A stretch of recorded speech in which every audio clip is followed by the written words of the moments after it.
Hello, everybody, and welcome to the United Stand. It's the final fan forum of the season, or the final therapy stand is what we've literally just called it. And of course, the final end to the season of the most horrible Manchester United season that you can think of had to end on a loss. And it wasn't only just a loss, a 1-0 to Crystal Palace, 0 to Manchester United. It was also one of the most boring, dullest games that we've seen all season.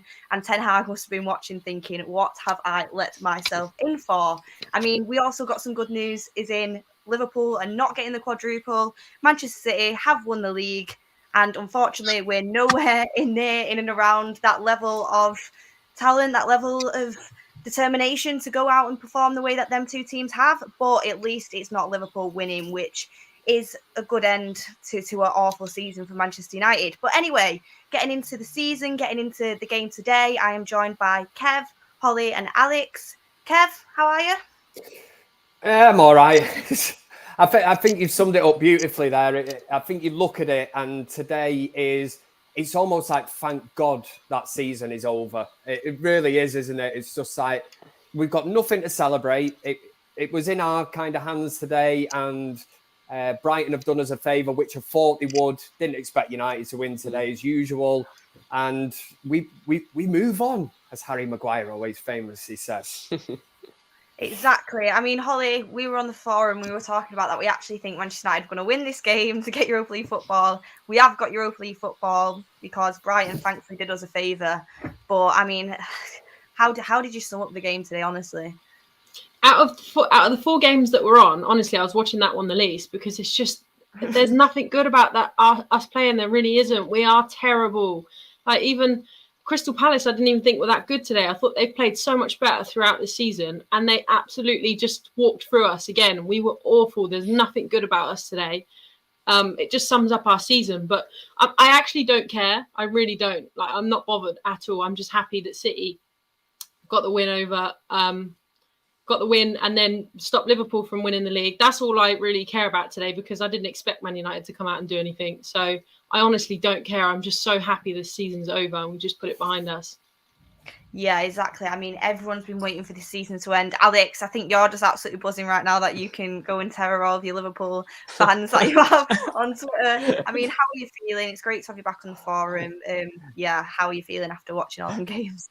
I think I said in my last show, I'm going back into hiding, and it's just because it was the last day of the season. I nearly didn't make this show again, but as it's the last day of the season, I made an extra special effort to make it here. But Jesus, we've just been so bad. But like Holly says, it's absolutely amazing. Just that at half time when I was looking at those scores, I was like, surely not, and I was so depressed.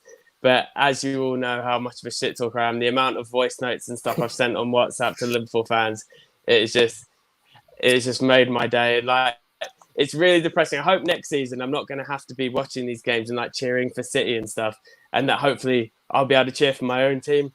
But to see like Liverpool fans, like that kid crying, the Liverpool fan crying at full time, it brings so much joy to my heart. Oh my God, honestly, when that third City goal went in and all of the Liverpool crowd got news of it, and it just cuts to the guy putting his cap over his sunset. I was literally there like, oh, this is brilliant. But I mean, Kev, it is sad that these are small wins that Manchester United fans have to celebrate at the end of the season. Liverpool not being able to go on and win another league title and win the quadruple. And yet we're watching Manchester United play absolutely horrendously like they have done all season. And not only that, we're missing 9 first-team players, squad players. And I heard Mark talk about this. There's absolutely no way that all them players are injured. No. On the final day of the season, when you need to get that Europa League spot, does that not just sum up the whole season that players, some of them will be injured, but some of them just can't be bothered to turn up? In a nutshell. I wouldn't be surprised if they were like, oh, I can't, Crystal Palace away, can't play today. Do you know what I mean? I booked my flight to Dubai there. I'm away for the next 3 weeks. And that's exactly how it seems at the minute. And like you said at the start, Ten Hag, I mean, some of the pictures of him in the crowd, obviously, you know that the media and the cameras are going to be on him. And you just look at him and he must be, I know he's driven, he's ambitious, but he must be thinking, Jesus, I've bitten off more than I can chew here. I knew it was bad, but sometimes you will know with football games, it's totally different watching Manchester United on the telly than it is to actually being at a game. And I always say about Harry Maguire, a lot of people say Harry Maguire is a bad footballer. When you see him on the telly, you think, oh, he's bad. But then when you actually see him in real time, it's really, really shocking to see. And I think Ten Hag, I think it was great that he was there because I wanted to see a reaction. I want to see some players thinking, I want to be part of his plans. But as far as it goes, man, I'm looking and I'm thinking, Ten Hag must be there looking and thinking, Tellez, not good enough. Harry Maguire, not good enough. Lindelof, not good enough. Fred, not good enough. McTominay, not good enough. You know what? He's thrown handling. As well. Give him, Come on. Well, Dello as well. Sorry, I missed him off that list. And that makes up. You were going through the whole team and missed one player. Yeah. So I just had to make sure. That makes up half of the team that he's put out today, and we've got away with it. We have got away with it because Brighton have done a job on West Ham. I still don't even think we don't deserve to be in the Europa League. Don't even deserve to be in that Conference League. The way that Manchester United have performed this season, it's been unbearable. And like we touch on this, we can take some kind of, I wouldn't say triumph out of today because it's a horrible thing. And I'll use an analogy here. I was speaking to a friend and his mate said, who would you prefer to win the Premier League, Liverpool or Man City? And he said, mate, that's like asking who I'd rather sleep with, me mum or my sister. There is no right answer. It is whatever you answer on that. It's not right. And that is the thing today. You know, we shouldn't be celebrating the fact that Manchester City have won the Premier League. We can't do that because we used to do this. But as you say, Beth, we look at it and we used to be the team on the final day that it come down to, and we were in the mix. We were competing for the Premier League, and today it's not happened. But of course, I can take a little bit of something out of the fact that Liverpool haven't won that because, for one, it keeps the treble intact, which is a historic thing for Manchester United. No other English team has done that. So, yeah, I can take that and I'm happy. And for the fact that, 10 years ago, my wife, all her family are all Liverpool fans. And when Aguero scored that goal, I took dog's abuse. So today, the tables have turned. I've not rang them. I've not mithered them or anything. But they'll know that deep down, I'm kind of smiling and thinking, you got in touch with me about that Aguero thing. So as Martin Tyler said, you soak it up, drink it in, or whatever he said. Have a bit of that anyway, Liverpool. It got lost as well on the quadruple stuff, but a big thing before the quadruple talk even started that I was worried about is that they would have drawn level with us on 20 league titles as well if they would have won the league this season. Yeah. Honestly, it's like that. It feels like it's an inevitable thing because they are so much better than us, and it's going to take a while for us to be able to get up to that level. So it's just like every year you're just hoping, oh my god, I hope Liverpool don't win it this year, and thankfully they've not. And Zayn Miassi, he's put a super chat in. I think he's reordered one of his mum's cards, hasn't he?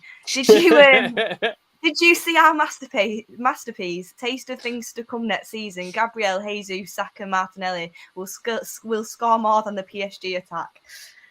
Zayn, it's what Arsenal's best ever season. You're still in the Europa League with us on our like, come on now. Come on, Zayn. It's going to be a shame when we beat them in the Europa League next season, isn't it? Oh, exactly. It's Europa League. Well, they won't even get to the final. They'll get knocked out by a different team because honestly, I don't see Arsenal doing anything within the next few years. But we'll have to wait and see. It's about Manchester United. But Holly, we are in the Europa League thanks to Brighton. No thanks to Manchester United.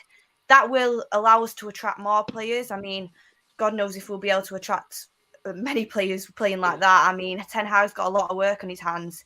Is there anyone in that team today that you think can walk off the pitch, and you've seen that they've put the effort in, they've put the work rate in, and they've actually give a half decent performance? Or do you think everyone was just poor again today? Yeah, there was no one that stood out again today. Honestly, it's just we're at a point now where I'm like, I don't care what I say anymore. These lot are useless. None of them justify starting next season. Not one of them, apart from De Gea. But even I think De Gea he's not the complete project yet either. And it's like, how old do we let these players get as well? Like, we just have nothing. Like taking off Hannibal and bringing Mata on. Like what? And Bruno is having the worst season he's probably ever had.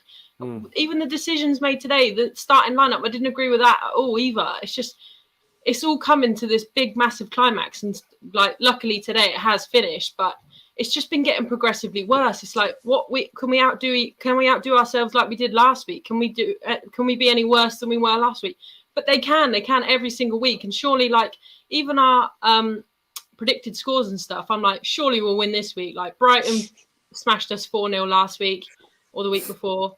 We've been embarrassed again today. I just keep thinking, surely if I predict the win this week, it will happen. But no, it's just so bad. This is the worst season I've ever experienced for any team, let alone a team like us that should be competing with the best. This is terrible. This is so bad. Not one of them players deserves to start next season. Not one single one of them. You cannot trust that team. I said it after, Manchester United will win a game and then you think, oh, it's great, keep the same team.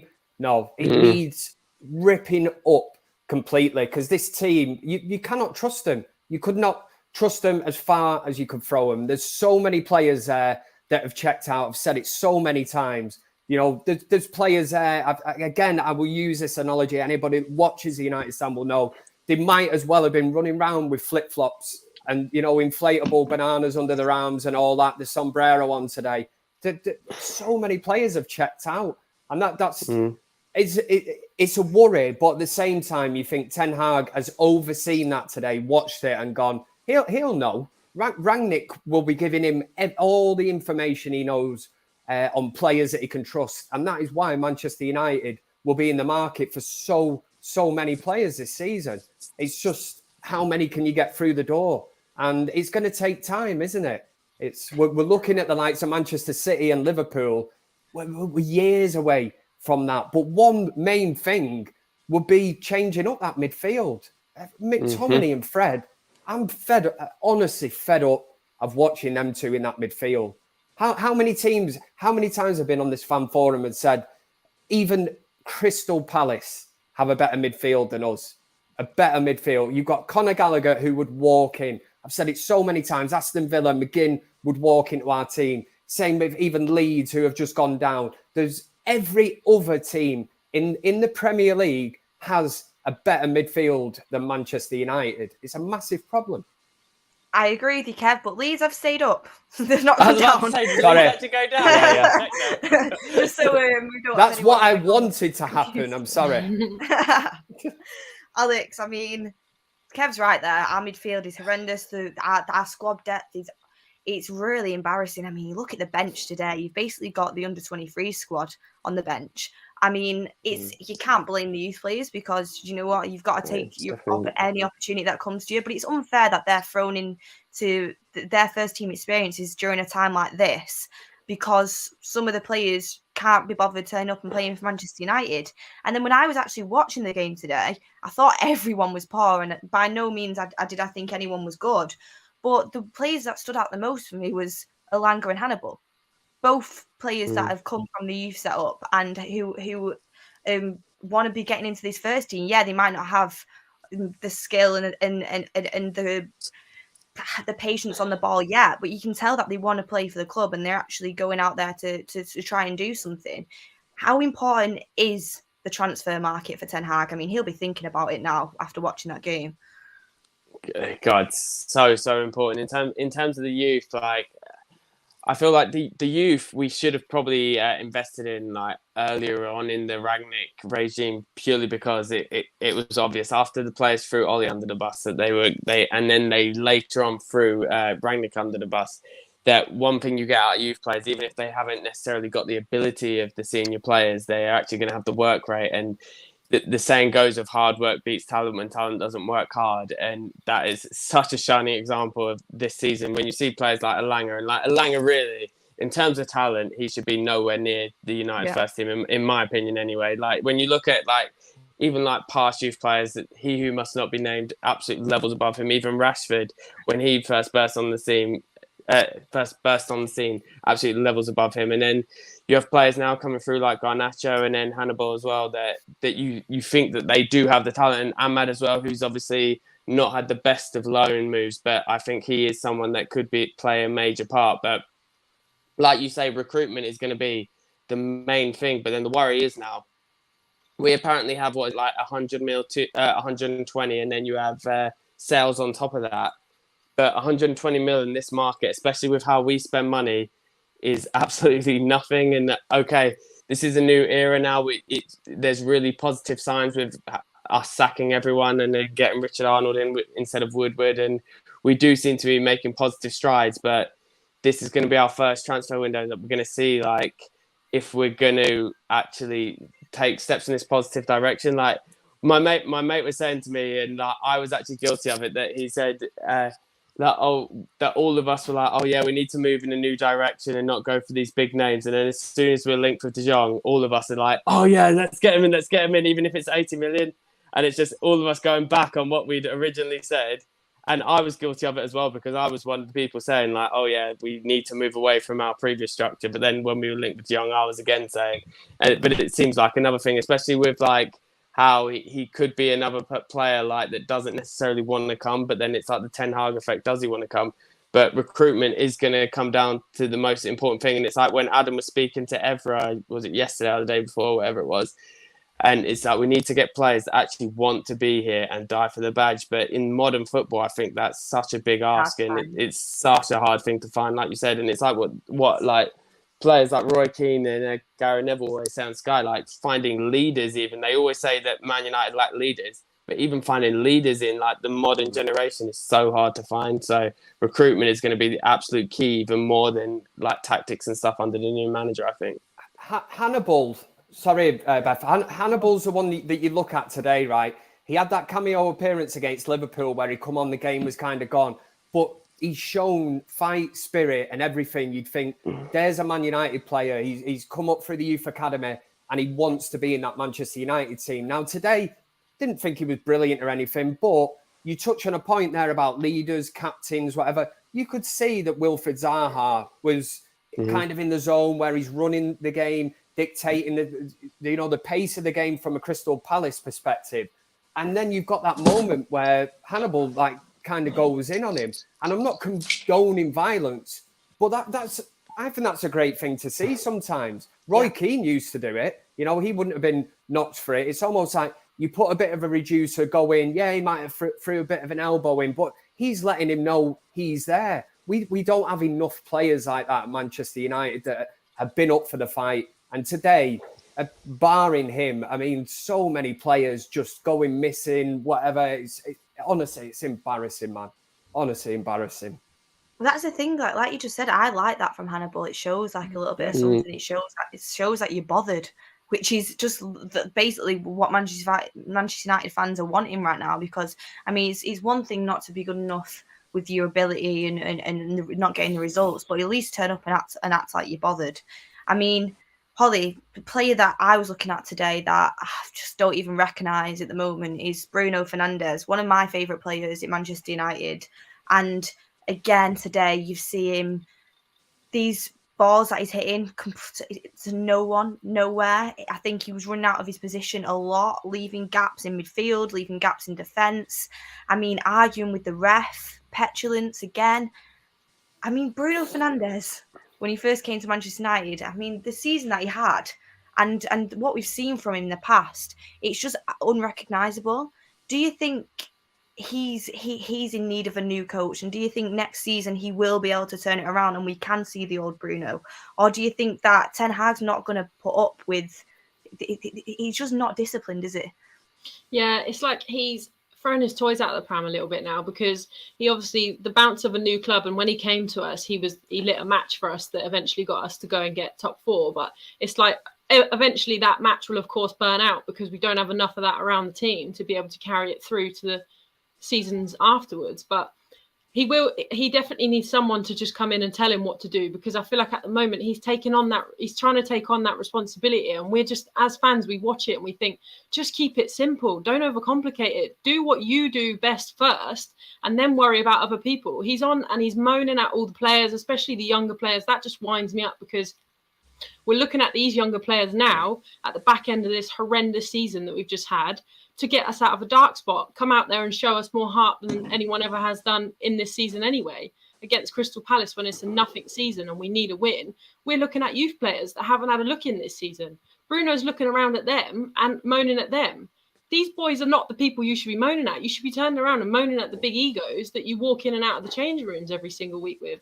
He himself, he should take a long, hard look at himself as well, because his quality is massively, massively dipped along with everyone else. And like you guys said as well, he's just, all he can do now is turn around and make himself look negative in terms of shouting at the referee and walking over, and even walking over to fans and stuff like that, saying when Ollie was at the Watford game, pointing at the team and the players and stuff like that's, you don't do that. Don't be so public towards us. Just it's an insult to us. Honestly, I'm so angry at it because it's just been so long this whole season. We've been watching the same stuff every single week, but nothing is changing. None of these players are looking at themselves. They're all looking to palm the blame off somewhere else. It's awful. This is the lowest we've ever been. And again, we have to look at another team today, Brighton, show us up again, battered us 4-0 last week, showed us up again today and kept us in the Europa League. It is awful. I cannot even describe how bad these lot are. Yeah, I mean, she summed it up perfectly. With players, just the attitude is the problem. I mean, with Bruno, we've heard so many times through journalists like Fabrizio Romano that he isn't the problem. He only wants to do good. But I do think sometimes your frustration levels, you've got to be able to in a game, you've got to be able to control them. Like you said, direct them in the right places. And I like players that are up for the fight, but when you're directing it at other players, when you're moaning constantly, I just feel like sometimes, like that screenshot I showed you guys, it was Bruno when he just lost the ball, Conor Gallagher's running towards our goal, and instead of going chasing it back, his head's turned back, arguing with the ref. Get on with the game. You have time to argue with the ref when the whistle's blown, not when we've got a counter attack on us. I think a lot of players have the priorities mixed up as well this season, which has cost us a lot. I mean, we've been so reliant on Bruno, Alex, like for too long now. And I think that since his form's dipped, you've seen a massive dip in chances created for us. And I mean, we just don't look like scoring a goal unless it's coming through Bruno, realistically. Our fullbacks provide little to anything. And with Bruno, do you think he's in need of having some decent players around him, having some fullbacks to support him, having a midfield that isn't McTominay and Fred, which today, I mean, just the passing range that they have is just it's so below average. Does Bruno need better players around him as well? I think 100%, but it's like the whole team structure, and it isn't just with Bruno, but it's like if the whole team was set up in a different way, then we would notice a complete shift in like so many players. Like it's like people always say about like the defense, but no team has to defend as much as our team because there's literally no midfield in front of them screening. And I feel like it's the same with Bruno. I don't know how his form has gone so much off a cliff. Like people say, okay, like for Portugal with him and Ronaldo together, they don't necessarily work the best for country either. And that people were saying that before we actually even signed Ronaldo. And then obviously in like when we actually saw it from a United perspective, I mean, he has assisted him a few times, but it hasn't been as smooth sailing as we obviously would have wanted it to be. But his form is a real worry because it's like the way I look at it is that we haven't really had any proper coaching for a while. But Bruno, and it's like same with Rashford and stuff, they still have attributes that you can get the best out of, but they just haven't been getting the most out of those attributes. So I'm kind of like, people are saying, like, I've even seen super chats there saying like, oh, we have to sell Bruno, we have to sell Rashford, we have to sell Maguire. All these players, they have certain good points about them. And don't get me wrong, they've been terrible this season. But you have to wonder, under a new manager, can they transform their season? Because you see so many times like that players get completely transformed under a new manager. Like you see Sterling with Pep, he's a completely new player when Pep came in. And it could be the same with Bruno. Like, don't get me wrong, under a Ten Hag system, if we are going possession-based and Bruno does lose the ball a lot, but if Ten Hag makes him play in a certain different style, then could that change? Because I found when Rangnick first came in, don't get me wrong, it's completely different now, but when he first came in and Bruno started playing deeper when we were playing a 4-3-3, he was actually holding on to the ball better. And then that you were getting like a glimpse, because what was always said is that at Sporting, he was playing in that like more 8 role rather than a 10. And that I was always thinking, because of how much he gives the ball away, that he couldn't play that role. But then when we saw him deeper, when Rangnick first came in, he was actually doing a decent job at it. But then as the season's rolled on, obviously he's been terrible with giving the ball away. But at that first initial stage, he was actually showing glimpses. So you never know. With a new manager coming in, it could be like a reset button for so many players. So that's why I'm not as quick as other people to turn on a lot of the players because despite what people say, a lot of them aren't as bad as what people are saying they are. So that's why I'm willing to give a lot of them another chance, although we haven't really got much choice before the end of the season because we are going to lose a lot of players. But with the likes of Rashford, Bruno, players like that, I am willing to give at least one more season another chance. Do you know what, though, Yeah. Beth? Just quickly, our goal difference this season is 0. That's not just one position, or that's not just our back line, or that's not just our forward line. That's the whole team. You've got to be an absolutely stinking team to be Man United like we are and have a 0 goal difference. That is unheard of. That's awful. That's all of you put together. That's not just one person. You're all as bad as each other. I mean, it's disgusting, especially considering how many goals we shipped against the likes of Liverpool. I mean, 5-0 against our British rivals, and then you had that 4-1 at Watford. I mean, I think Leicester beat us like 4-2 or something like that. We've had some shocker of results, and again, the players. They're not good enough ability-wise. I think a lot of them aren't good enough ability-wise, but that's not the ability of the players. That is lack of mentality, them results. It really is. And as well as not being able to create enough chances is a problem. I mean, I look at that team today and I don't think anyone is necessarily safe in that team to be in the starting lineup for next season on the first game of the season, apart from De Gea. You look at that whole back line, Maguire, we might have a different centre-back in. Lindelof, Varane will probably be coming back in. Both full-backs, extremely questionable. That midfield, I mean... You say, sorry to cut you off, Beth, you say De Gea, and like, I know that all of us have like stuck up for De Gea over Dean Henderson, but even De Gea, like when you look at the modern goalkeeper, I feel like we do need a new goalkeeper as well, but it's obviously like we have so many more issues. No, but I'm not saying.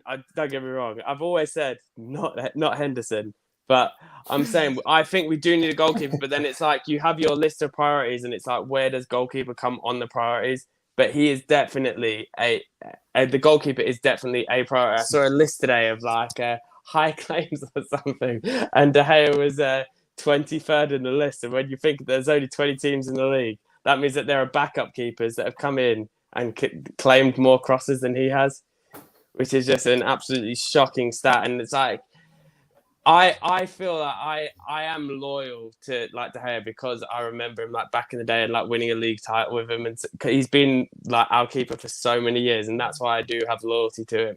But when we're like speaking realistically, we do need a new keeper. I just don't think it's Henderson, but it just depends. Like, do we need a centre back more than that? Do we need a defensive midfielder more than that? Do we need a striker, right wing, whatever? He's not the problem, is he? You know, we can't sit here and say De Gea's the reason we got beat. But problem all season. But he'll probably be Manchester. Well, it's going to be between either Ronaldo or De Gea as Manchester United's Player of the Year. How many times has David De Gea won Manchester United's Player of the Year? Which tells you what you need to know about Manchester United. You know, goalkeepers never won it. It was the likes of Eric Cantona, Ronaldo, players that were scoring when we were successful. This man has made more saves than any other keeper in the Premier League this season. To be fair, in the last 10 games, he's like letting the most goals apart from like Mendy, wasn't it? But apart from that, and I know I do feel like that I feel like a traitor even bringing this up, but it's like when you look at like these like modern goalkeepers and stuff, and like how the games are played with like the top teams, it's like he just isn't like how he just stays on his line and stuff. It just doesn't work. I don't think in this modern team. What you're saying, Alex, it's more or less when Guardiola took over at Man City. Yeah, and when he shipped Joe Hart out. Yeah, and I get that because there was a lot of City fans I knew that were in disbelief that they were getting rid of Joe Hart, but yet they get Ederson in and it transforms the team. It's totally different. But I think it would be a massive, massive call to even contemplate getting rid of. But the call worked with Joe Hart, though, didn't it? Yeah. Well, it did. But I think David De Gea is better than Joe Hart ever was. Do you know what, Alex? I actually agree with you in the point there. I think we do need to be looking at a modern goalkeeper to come in over the next few years. I would definitely give De Gea a chance. I mean, we've had this conversation, but he the way Ten Hag plays, I don't know how he's going to do it with the way he plays now. But don't get me wrong, he has been extremely, extremely good this season. But also, who's facing as many shots this season. It's, you know what I mean? It's one of them, but you can't dispute how good he has been. Holly, we'll get your say actually on this before we move on. Modern goalkeeper, do we need one, Holly? Yeah, I think this is De Gea. De Gea's had a really good season, obviously, because we've just conceded so many chances, and he's a really good shot stopper. But I think he does definitely lack in every other department. He's never fast off his line. He's quite he never moves off his line on a set piece. His reactions are really quick, which is obviously really, really important. So it's a really difficult one. But I think his distribution is also like quite bad, like quite terrible, actually. So I think maybe his communication, I'm not sure. It's just we need him for what he's doing right now in this season because we concede so many chances. But maybe in the future, I'm not saying he can't do us a job like now and in the next 1 or 2 seasons, but eventually maybe we probably will need to get someone in more that suits our new style of play. Hopefully that we're gonna get more of a high line and stuff like that, because I don't think De Gea really suits that, because he's quite stuck on his line, and that's fine. That is nothing wrong with that. It's just I want to kind of move away from that style of play, and I don't think De Gea can adapt to that. So I'm not taking anything away from De Gea. He's had an amazing season. He's been brilliant, and he's probably the reason why we have managed Europa League football. But I am just saying, I think eventually he will suit a different way of playing, and I don't think he can adapt to that. The thing is with Pep, when he came in and kicked Joe Hart out of the team and stuff, I don't know City's wages and stuff, so I don't know. I assume he wasn't on that massive amount. I assume he was probably one of City's higher earners at the time, but De Gea's on like 350 grand a week, isn't he, or something like that? So it's like it's all well and good, like us saying, and like even the club saying, like, oh yeah, let's get rid of him and bring in. Even if you would say Dean Henderson, who is also one of the highest earners in the league, I think he's like in the top 10 goalkeepers wages in the league. But it's like, even if we wanted to sell him, it's just the classic Man United problem of that we give these ridiculous contracts out and we can't ever sell the players, because it's like we put De Gea on the market and he's like, well, I want to earn still this 350 grand a week for my family moving forward and everything.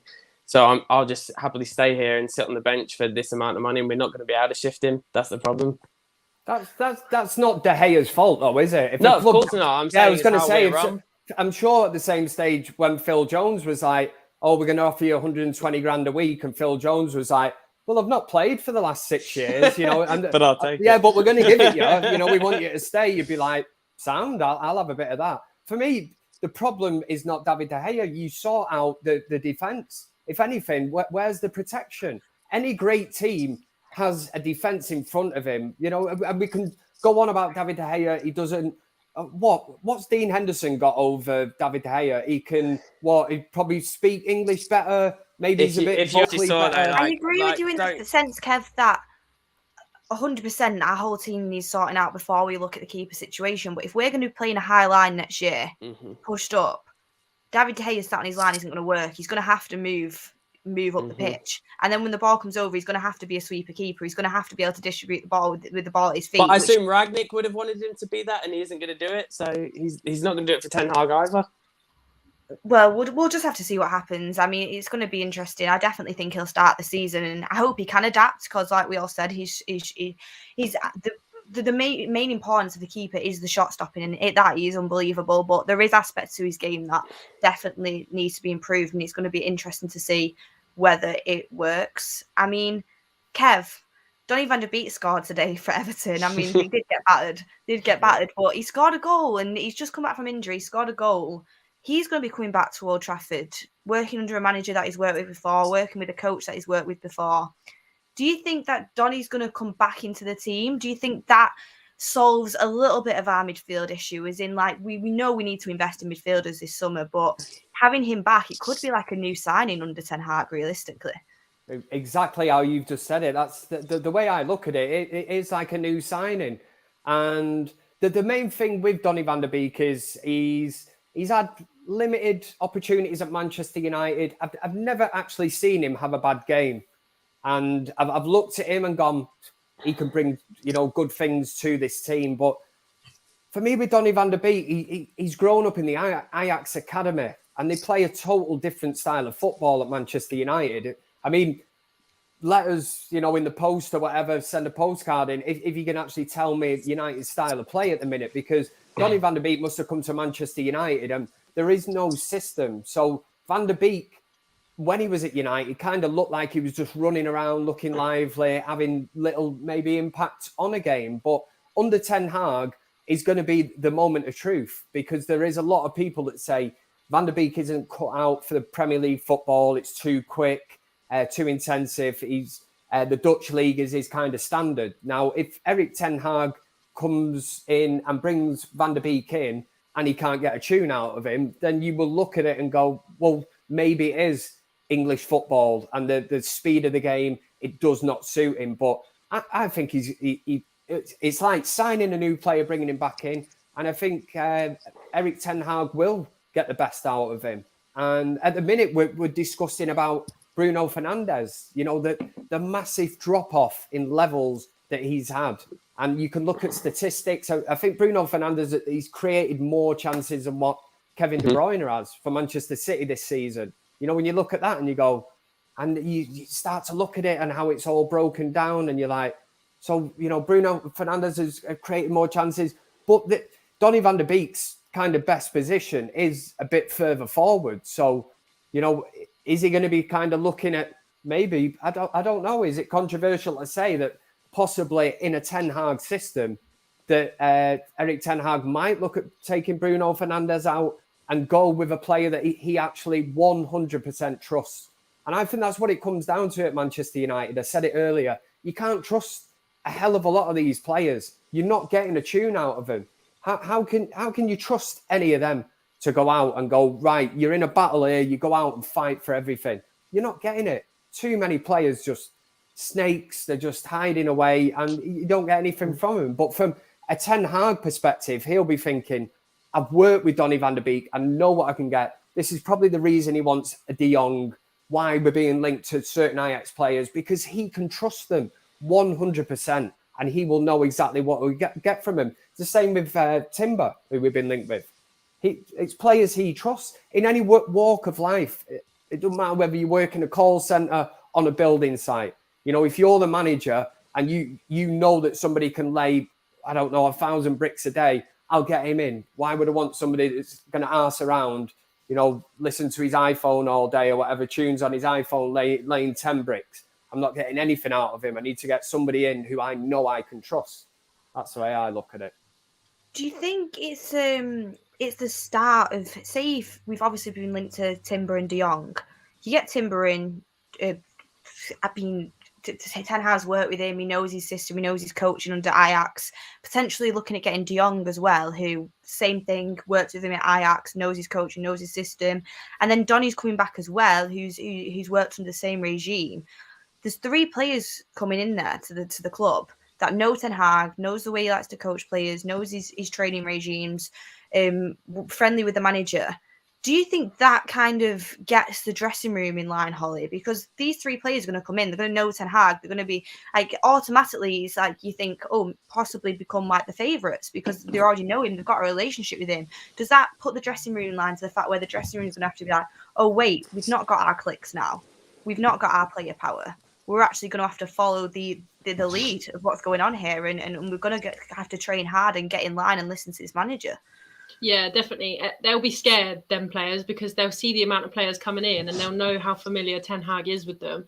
And these are the players that Ten Hag wants. Whereas the players we have at the moment, they don't know necessarily that Ten Hag wants them in their team. So they're like, hang on a second, we're not the ones in control here. We've been the ones in control of the management situation for however long. We've been controlling who and who we don't want in the club at the moment. And I think Donny's a perfect example of that, because Ollie got Donny in the team because he wasn't offered anything else. I think he wanted Grealish at the time. The board said, we'll get you Donny or nothing. So he said, all right, I'll take in Donny. We didn't coach Donny's abilities into the team at the time. We threw Donny into a team where Donny's used to playing football. Donny's used to keeping hold of the ball, passing it, moving it, and playing within his team. Donny's not used to turning around and trying to counter-attack these teams that are dominating us in midfield.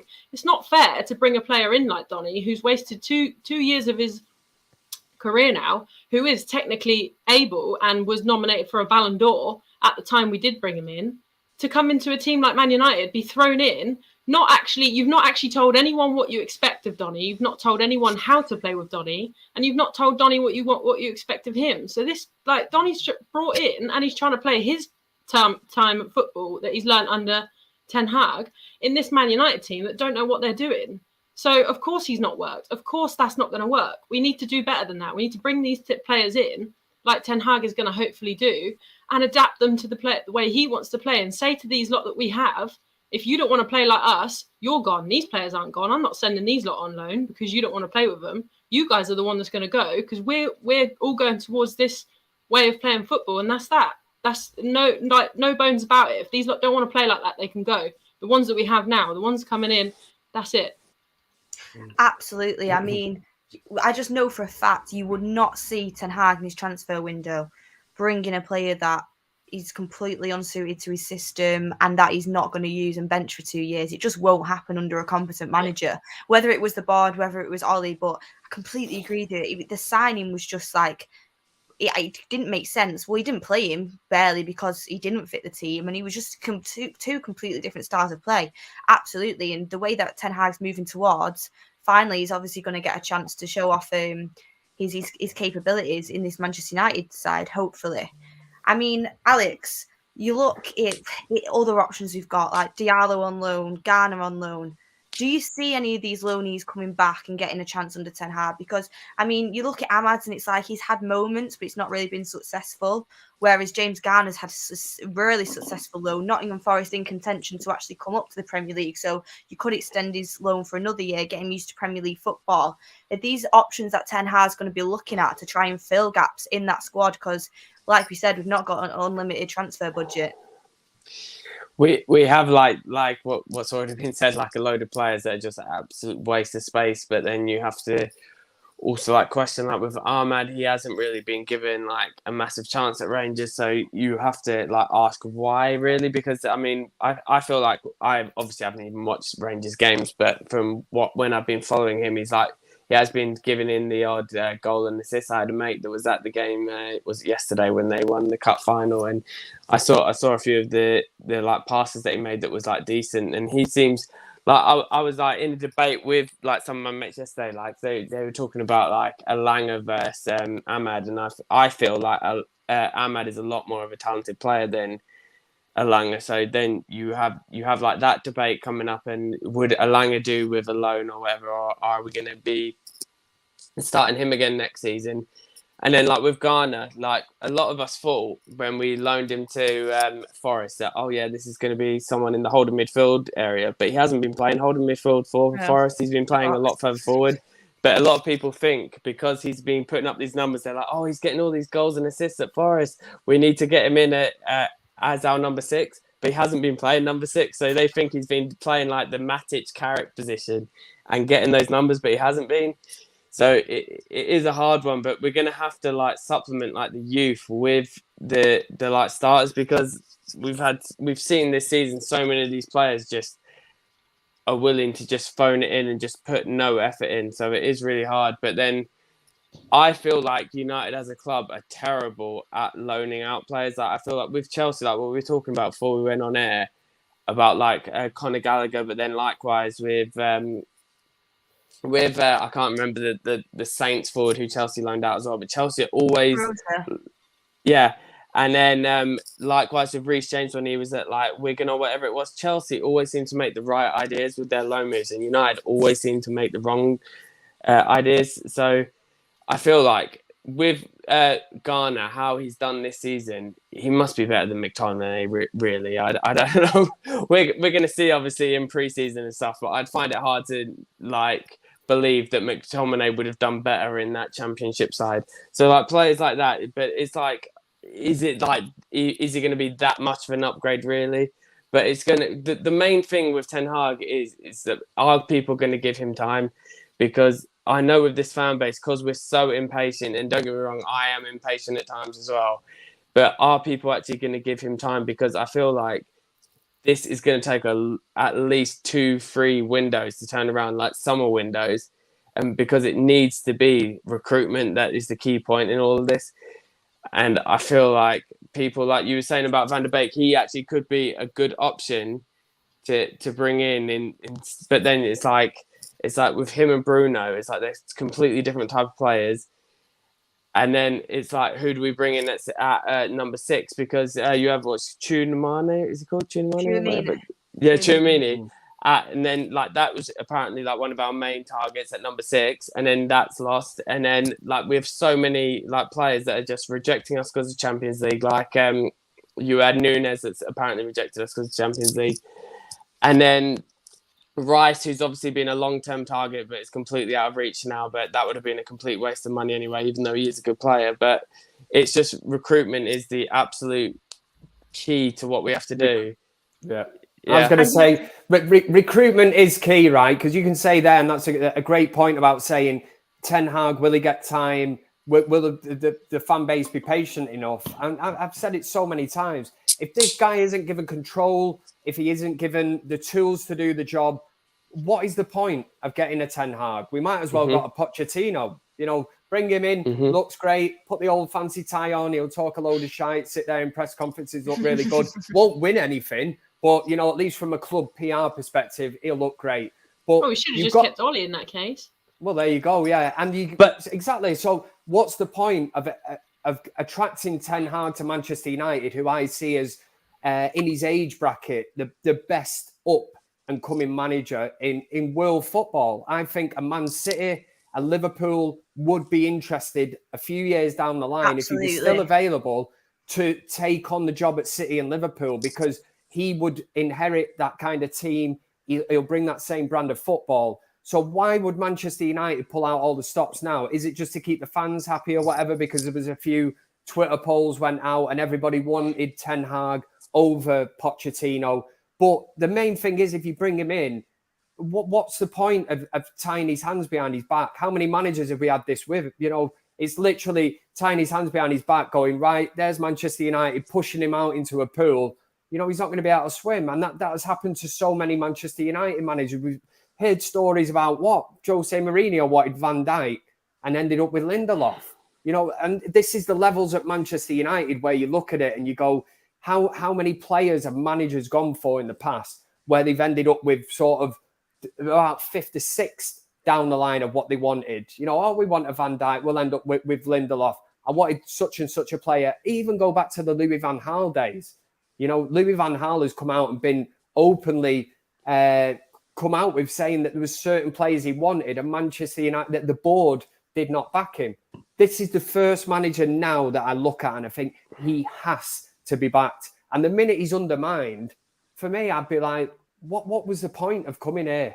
And Louis van Gaal said it himself, didn't he? Why would Erik Ten Hag want to go to Manchester United? They're not a football club. They're a money club.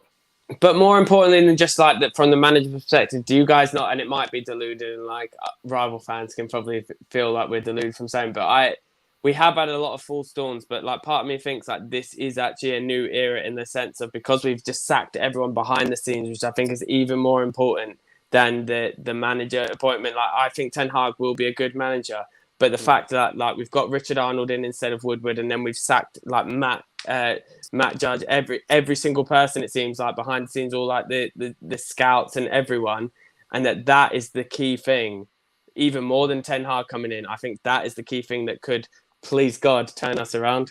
Oh, it's the structure, isn't it? Yeah. We actually have, like, hopefully he gets listened to, but we have Rangnick now that actually knows about football in other leagues. I mean, European football. It's like the scouts that we had was so outdated. I mean, the transfer team, it has been laughable, and it is absolutely crucial that this season, especially this transfer window, that we make some good signings, because even the names that we were listing there, Tchouaméni, Declan Rice, Nunes, these players are like close to like 80 to 100 million pound players.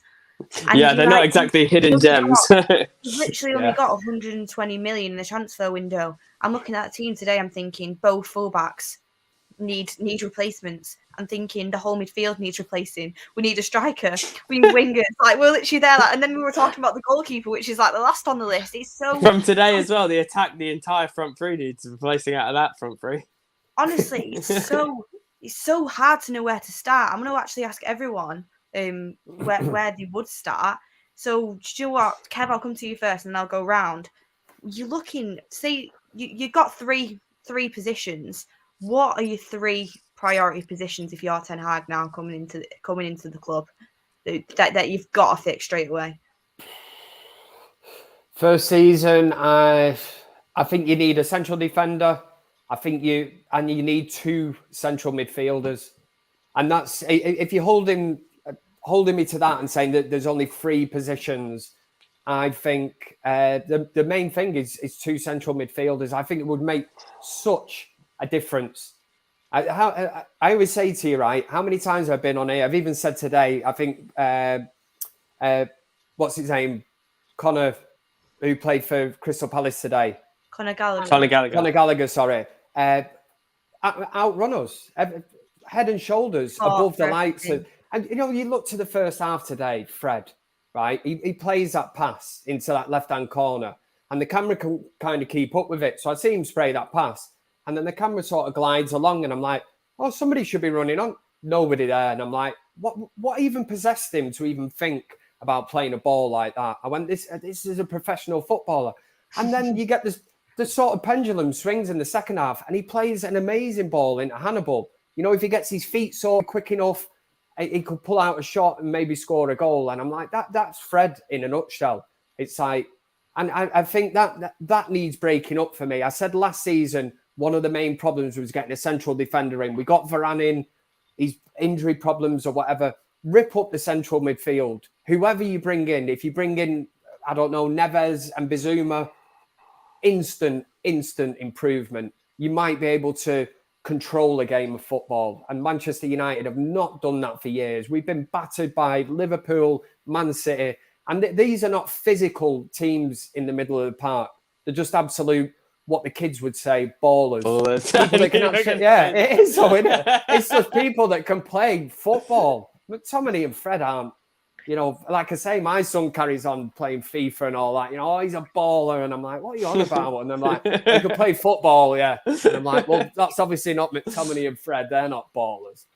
It's the inconsistency of the whole team. It's crazy how inconsistent we are. I mean, we've been consistently bad recently, so that's a little bit of consistency. I mean, Holly, which 3 positions are you going for? I mean, it's such a hard pick considering how bad we are in all of them. Yeah, if I had to pick 3, the centre midfield would definitely be number 1, but then it would then fullbacks for me are just a nightmare. Like nearly all the goals we're conceding are cutting in from, like today, Zaha's cutting in from the right, beating Dalot, then beating Lindelof. Like, how is he must have laughed when he was celebrating that goal. He's like, I've literally just beat the 2 of them just by being there. They didn't even touch him. It's a joke. And fullbacks are ridiculous, and they're costing us so much more than they're giving us at the moment.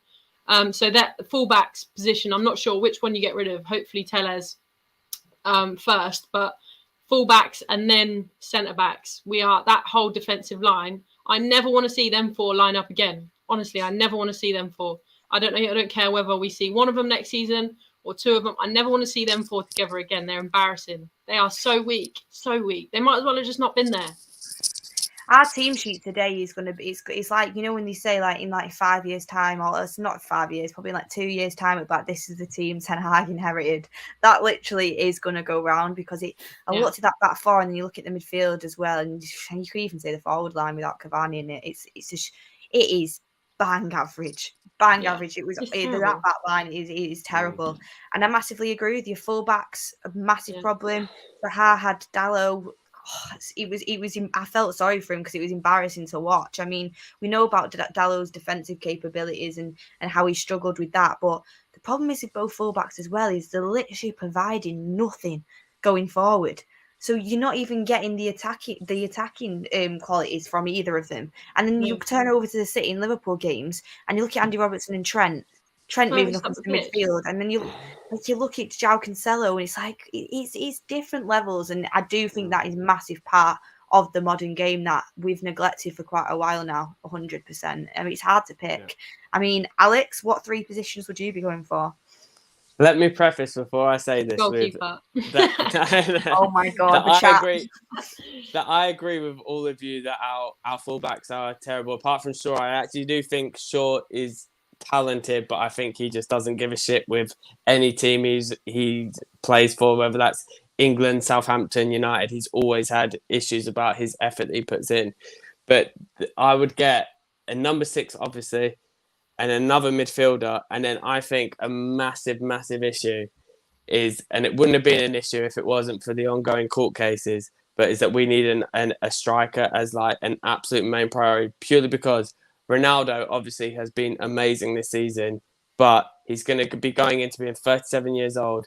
And if we don't sign another striker that can actually be a feasible stand-in for him, then we're going to have a 37-year-old playing like potentially like 60 games next year.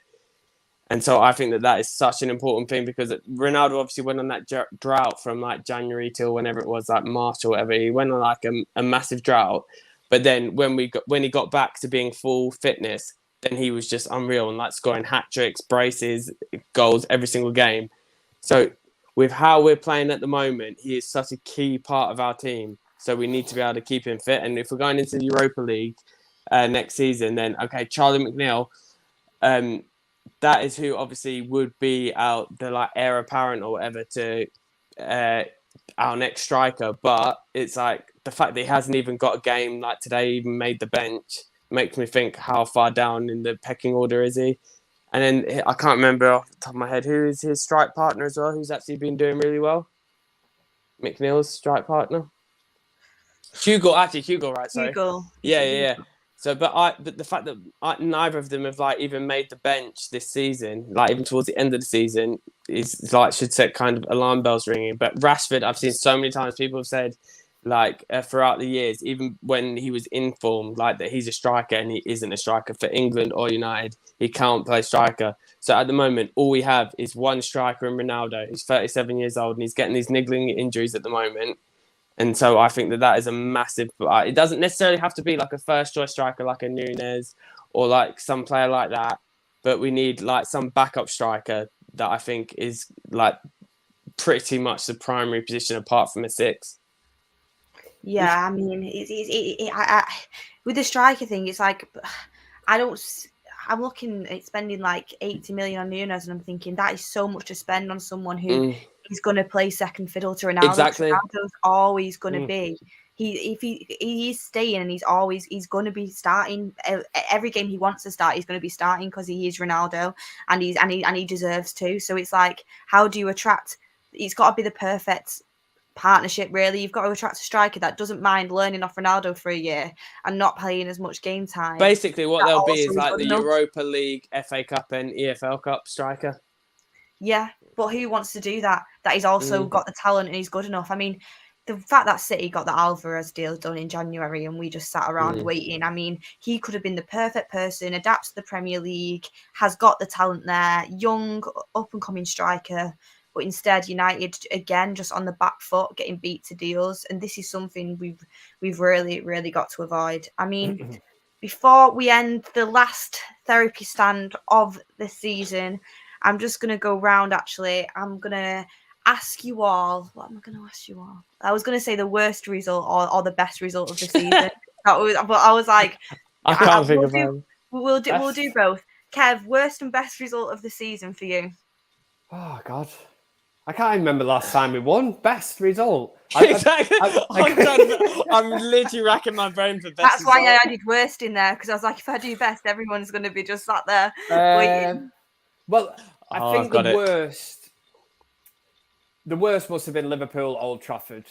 Yeah. Easily 100%. I've never seen so many people walking out at half-time in a game like that was just dead. And it was this kind of acceptance, as a kind of fight in boxing terms. I mean, we were spark out. We were looking basically for the referee to just come in and say it's over, but it was like you knew you had another 45 minutes of it to go, and it was like damage limitation. So I think that was really, really difficult to take. That would be the worst.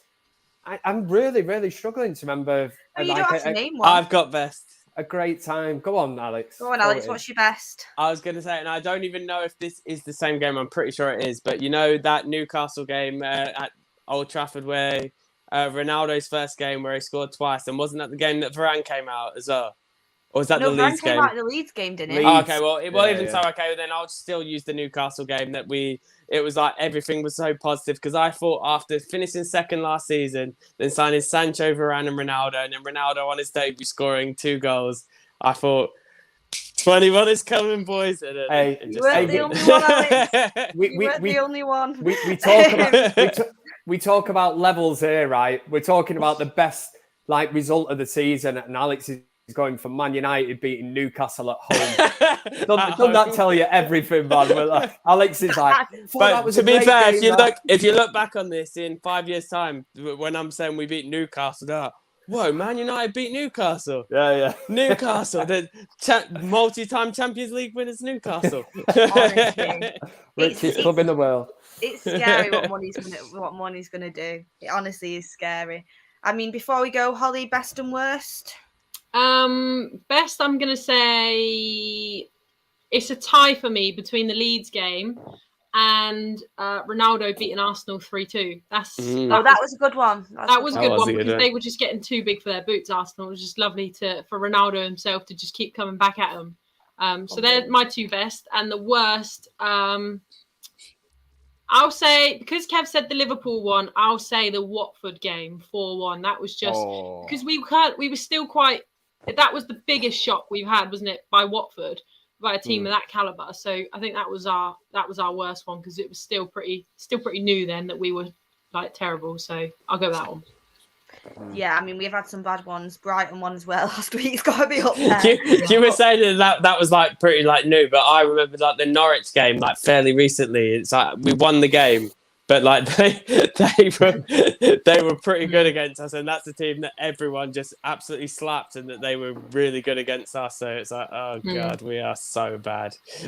Honestly, the season has been a bad one, and finally it is over. The last fan forum of this season.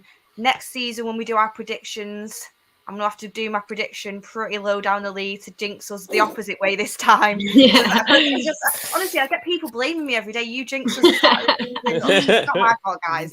But yeah, I mean, it's been great with all the viewers. It's been great speaking to you guys every single week. And yeah, thank you everyone for continuing to watch, continuing to get involved in the conversation, especially after watching what we've had to watch this season. And hopefully next season, the players that don't want to be here will be out the door, and we'll get some fresh new players in that want to play for the badge.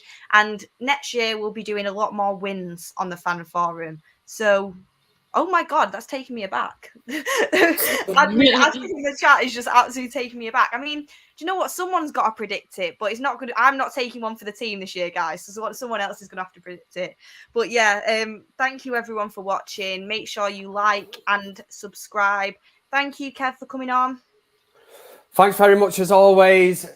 I was going to say, I've not enjoyed the season. One thing I will say, I have enjoyed these fan forums, or the therapy forum, the therapy stand, whatever we call it. And I just wanted to say thanks to everybody in the comment section. Honestly, it's sometimes when you come on here, I always say it, some people pay to go to therapy, and we get to come on here and just let it all out. And I feel so much better after it. I'm so used to getting beat now and Manchester United being shit. It's brilliant. And it's a great community. I always see all the live comment, everyone asking me to dab, the Rangnick impersonation about Mike Phelan, shouting at him to put the cones out and everything. It's, apart from Manchester United, I would say the United stand has just been, it's been a brilliant, brilliant season from our perspective and what we talk about and everything. And honestly, I love every single one of you. Getting emotional here, man. Emotional over here, Kev. Yeah. Honestly, we need to get a compilation of Kev's dabbing and impressions. Someone needs to make one of them over the course of the season. Holly, first season of the fan forums for you on the United stand. A great addition, and I'm sure everyone is excited to hear more of what you've got to say next season as well. And thank you for coming on the show. Yeah, thanks for having me, guys. It's been a great season, obviously, to join the United stand, and in all the inconsistencies that the Man United have shown us, this is the one consistent thing. Whether I'm watching from at home or on it with you guys, it's always great and can always look forward to it after a bad result. Exactly. And we might be losing Edison Cavani in the summer, but we've got our own Edison Cavani, and he's joined on for the last fan forum. Alex, thank you for coming on. Great, as always. Thanks for having me, and don't worry, guys. It is coming next season. We're going to be what Liverpool fans were before Klopp. We're going to do next season's our season, and it will be our season next season. Don't you worry about that. Clip it up, honestly. Clip it up, quote me. We're at least going to finish fourth. I mean, and it depresses me from my days of like us winning the league, and it's taken me so much strength to get my son to support United in these times. So honestly, we just pray in Erik ten Hag now that hopefully he can actually get us playing football again. But yeah, thank you everyone for watching. Make sure you like, make sure you subscribe, comment down below what you expect to see from next season. What's been your best game? What's been your worst game of the season? And we will see you all on the fan forums next season. So thank you guys.